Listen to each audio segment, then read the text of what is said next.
Assalamualaikum warahmatullahi wabarakatuh. Sahabat Suara Hati, mengenal wujud nyatanya Allah adalah perjalanan ruhani yang sangat halus, dalam, dan panjang. Bukan sekadar pemahaman intelektual, apalagi keyakinan yang berhenti pada konsep. Allah tidak pernah menjadi objek penglihatan indrawi, karena setiap objek pasti terbatas oleh ruang, waktu, arah, dan bentuk. Sementara Allah Maha Suci dari semua batas itu. Justru dalam makrifat, semakin dalam seseorang mengenal Allah, semakin ia sadar bahwa ketiadaan bentuk itulah bukti kemahasuciannya, dan bahwa wujud Allah yang paling nyata tidak hadir sebagai sesuatu, melainkan sebagai sumber dari segala keberadaan. Allah tidak perlu ditampakkan dalam rupa, sebab seluruh rupa ada oleh karena Dia. Tidak perlu disuarakan, sebab seluruh suara bergetar karena izin-Nya. Tidak perlu digerakkan, sebab seluruh gerak berlangsung di bawah kehendak-Nya. Inilah awal penyaksian bahwa Allah lebih nyata daripada apapun yang dianggap nyata oleh mata dan pikiran manusia. Dalam makrifat hikmah, Allah dikenal melalui tajalli afal, tajalli sifat, dan tajalli zat. Pada tahapan afal, seorang hamba mulai menyaksikan bahwa segala kejadian, rezeki, musibah, sehat, sakit, hidup, mati, bukan berdiri sendiri, melainkan digerakkan oleh kehendak yang maha mengatur. Tidak ada sebab yang benar-benar berdiri sendiri. Sebab-sebab hanyalah tirai, sedangkan pelaku hakikinya adalah Allah. Pada tahap ini, wujud Allah mulai terasa nyata dalam kehidupan sehari-hari.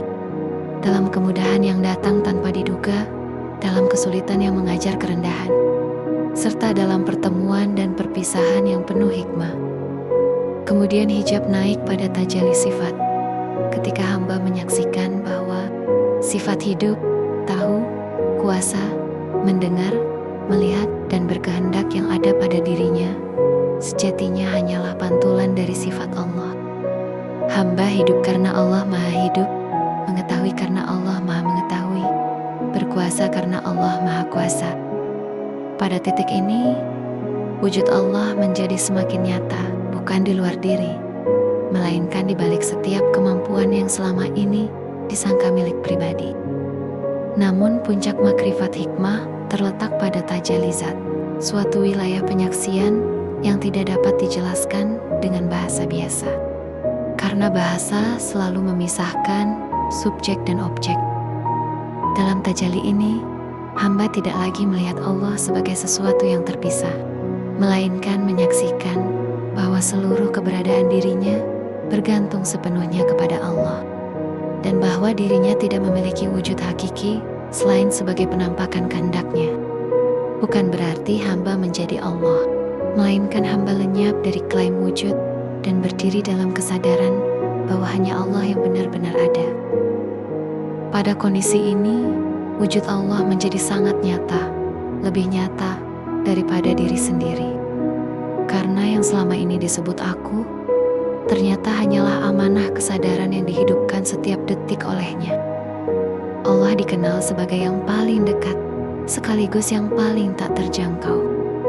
Dekat karena tidak ada satu napas pun yang lepas dari pengawasannya. Tidak ada satu lintasan hati pun yang tersembunyi dari pengetahuannya. Tak terjangkau karena zatnya tidak pernah dapat diliputi oleh pemahaman makhluk. Kedekatan ini bukan kedekatan jarak, melainkan kedekatan wujud. Dan Allah hadir sebagai penopang eksistensi itu sendiri. Ketika seseorang berkata aku ada, makrifat bertanya, siapa yang mengadakan keakuan itu?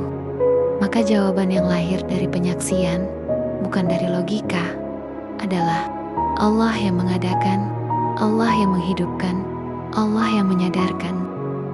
Dengan demikian, wujud Allah tidak dicari di langit atau di tempat tertentu, tetapi disadari dalam kehadiran yang terus-menerus menopang segala sesuatu. Pada akhirnya, mengenal wujud nyatanya Allah dalam makrifat hikmah, melahirkan kerendahan yang paling dalam dan ketenangan yang paling jernih. Seorang arif tidak lagi gelisah mencari bukti, karena seluruh hidupnya telah menjadi bukti. Ia tidak sibuk mendebat tentang Tuhan, karena ia hidup dalam pengawasan Tuhan. Ia tidak merasa suci, karena ia menyaksikan bahwa segala kebaikan hanyalah karunia dan segala kekurangan adalah pengingat. Inilah wujud Allah yang paling nyata dalam makrifat. Allah yang hadir tanpa harus dilihat, dekat tanpa harus disentuh, nyata tanpa harus dibuktikan. Karena Dia adalah realitas mutlak yang membuat segala sesuatu menjadi nyata. Dan ketika kesadaran ini menetap, hamba pun bersaksi dengan seluruh keberadaannya, bukan dengan lisan semata. Tiada yang layak diakui sebagai wujud sejati, penggerak hakiki, dan sandaran mutlak selain Allah.